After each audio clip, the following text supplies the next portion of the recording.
Dear students of class 10th UP board supplementary reader students, आज के lecture 3 revision oriented bilingual lecture में हमारा topic है the judgement seat of Vikramaditya.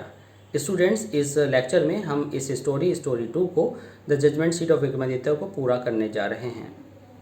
Students, पिछले lecture में आपने जाना कि विक्रमादित्य कौन थे और वे किस बात के लिए फेमस थे और उनके पैलेस एंड फोर्ट्रेस के साथ क्या हुआ और कैसे वर्तमान राजा उज्जैन के राजा ने कैसे उस सीट को खोद कर निकाला और उनकी अभिलाषा थी कि वो उस सीट पर बैठें और राजा विक्रमादित्य जैसे महान न्याय करने वाले राजा बने। आइए इस लेक्चर में जानेंगे कि क्या ऐसा करने में वह कामयाब हुए या नहीं, सीट इस अर्थ पर वापस बनी रही या नहीं।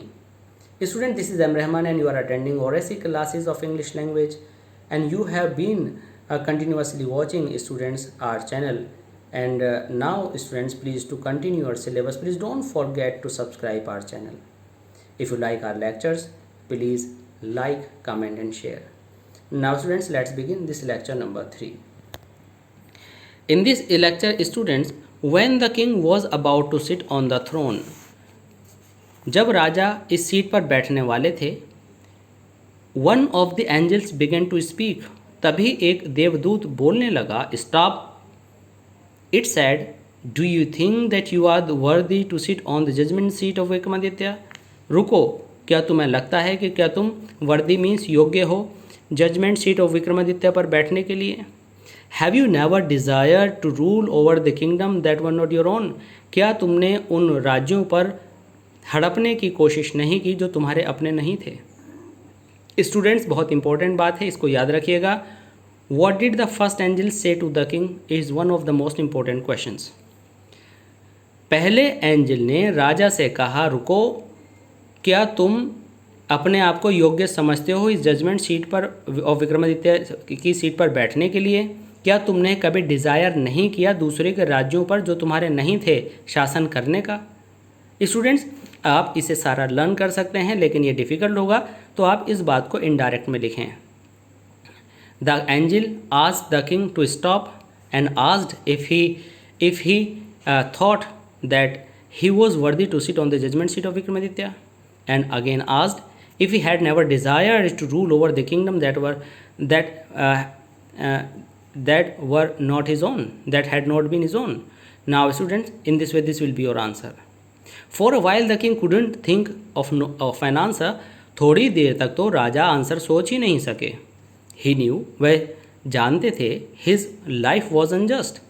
तो स्टूडेंट ट्रू फॉल्स आएगा। राजा उज्जैन के वर्तमान राजा जानते थे कि उनका जीवन अनजस्ट है, न्याय से भरा हुआ नहीं है। True. After a long silence, लंबी खामोशी के बाद, ही स्पोक, वह बोले। नो। नो किस बात का जवाब मिला? जब राजा से पूछा गया क्या आप अपने आप को योग्य समझते हो, तो राजा ने कहा नहीं, आई एम नॉट वर्दी, मैं इस लायक नहीं हूँ। सैड द एंजल, एंजल ने कहा, go then and fast and pray for 3 days, जाइए, दोबारा फास्ट कीजिए, दोबारा प्रे कीजिए 3 दिन तक।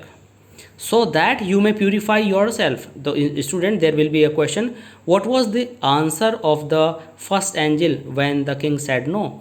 जब राजा ने नो कह दिया तो पहले एंजल का ये जवाब था, जाइए 3 दिन के लिए फिर प्रार्थना कीजिए, फिर व्रत रखिए और अपने हार्ट को प्यूरिफाई करके शुद्ध करके आइए ताकि आप सीट पर बैठ सकें। With these words it spread its wings and flu away, और ऐसा कहकर उसने अपने पंख फड़फड़ाए और वह उड़ गया। It was the reaction of the first angel. पहले एंजल ने क्या प्रतिक्रिया दिखाई? पहले एंजल ने राजा को बैठने से मना किया और यह निर्देश देकर चला गया कि जाओ, दोबारा से व्रत रखो, दोबारा से पूजा करो, चौथे दिन आना ताकि तुम्हारा हृदय पवित्र हो जाए और तुम बैठ सको। The king prepared himself. Students, राजा ने फिर तैयारी की, प्रेयर किया, फास्टिंग किया, to come again and sit on the judgement seat of Vikramaditya. But this time again the same thing happen, लेकिन अब की बार फिर वही हुआ। Another stone angel asked him, दूसरे स्टोन एंजल ने उससे पूछा, if he had never desire to possess the riches of others. Students, ये आपको कन्फर्म याद करना है। क्या तुमने दूसरों की संपत्ति को अपनाने की कोशिश नहीं की? द किंग एडमिटेड, राजा ने स्वीकार किया, that he had done so, हाँ उसने ऐसा किया था। एंड देयरफॉर, और इसलिए ही wasn't worthy to sit on the judgement seat, और इसलिए वह उस जजमेंट सीट पर बैठने के लिए वर्दी नहीं था। In this way, students, whenever the king tried to occupy the throne, he was questioned by an angel.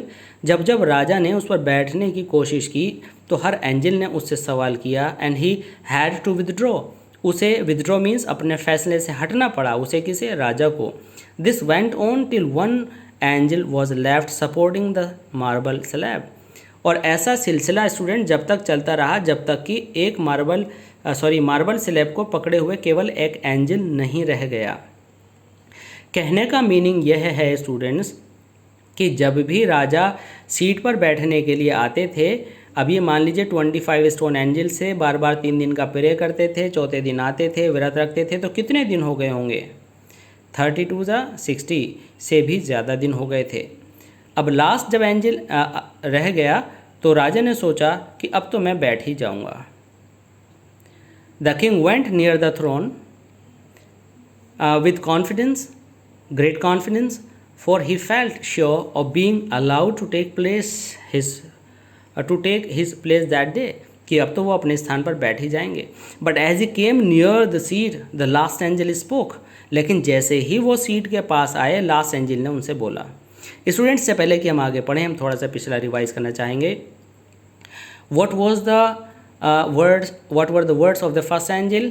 First angel ने कहा था, क्या तुमने दूसरे के राज्यों को ओन अपना बनाने की कोशिश नहीं की जो तुम्हारे नहीं थे? इस पर राजा ने कहा, नहीं, मैंने ऐसा ही किया और मैं इस लायक नहीं हूँ. इस पर एंजल ने प्रतिक्रिया दी थी कि जाइए दोबारा से फास्ट रखिए और दोबारा से प्रे कीजिए और फिर 4 दिन बाद आना. 3 दिन का ये प्रे करने के बाद चौथे दिन आना. और इस तरह से पहला एंजल पंख फड़फड़ा करके उड़ गया था, तो पहले के बाद वहाँ 24 रह गए थे.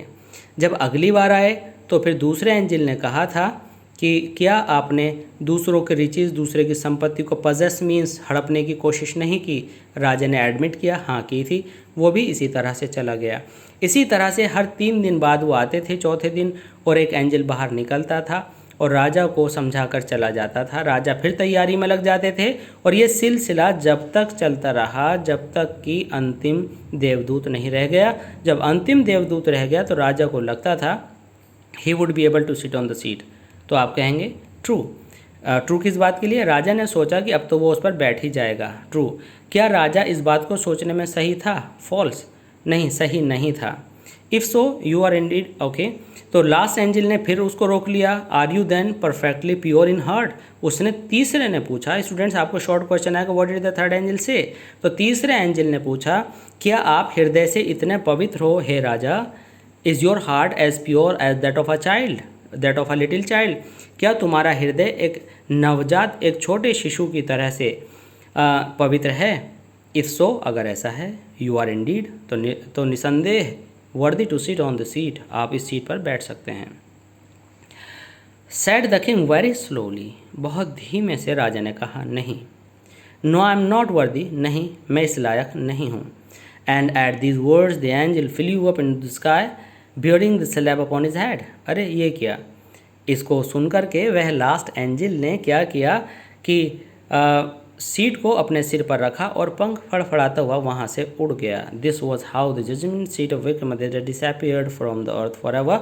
एंड स्टूडेंट्स, इस तरह से हमारे सामने आया कि जजमेंट सीट ऑफ विक्रमादित्य इस अर्थ से हमेशा के लिए कैसे डिसअपीयर हो गई, कैसे गायब हो गई. तो स्टूडेंट्स, ये मिथोलॉजिकल स्टोरी है, ये मिथ है, लोगों का ऐसा मानना है. तो स्टूडेंट्स, यहाँ पर आपको जानना है कि पहले एंजल ने क्या पूछा था. पहले एंजल ने पूछा था, क्या तुमने दूसरे राज्यों को हड़पने की कोशिश नहीं की. दूसरे ने पूछा था, क्या आपने रिचेस, दूसरों की धन संपत्ति को हड़पने की कोशिश नहीं की. तीसरे एंजल ने पूछा था, क्या आपका हृदय इतना पवित्र है जितना कि एक छोटे बच्चे का होता है. तो ये ट्रू है. ये तीनों बातें आपको याद रखनी हैं. राजा ने क्या आदेश दिया था? राजा ने 3 दिन का प्रेयर रखने का, 3 दिन का प्रेयर करना मतलब प्रार्थना करना, और 3 दिन का फास्टिंग का आदेश दिया था. चौथे दिन पब्लिकली सीट पर आसन ग्रहण करने की बात कही थी, लेकिन हर बार वह असफल हुए और आखिरकार वह सीट उनके हाथ से चली गई. वो लास्ट एंजल संतुष्ट नहीं हो सका और वह सीट लेकर उड़ गया. अब सवाल यह है कि जब एक राजा नहीं बैठ सका उस सीट के ऊपर, तो फिर वो ग्वाला लड़का कैसे बैठ जाता था. तो स्टूडेंट्स, उसका हृदय एक बच्चे जैसा पवित्र था, उसे दूसरे के माल को हड़पने में कोई इंटरेस्ट नहीं था। वह बड़ी स्वच्छता और बड़ी आत्मा की शुद्धता के साथ बड़ा पवित्र शुद्ध विचारों का व्यक्ति रहा होगा, इसलिए उस पर बैठता था और इसलिए आत्मा को वह पसंद था और आत्मा उस पर आ जाती थी।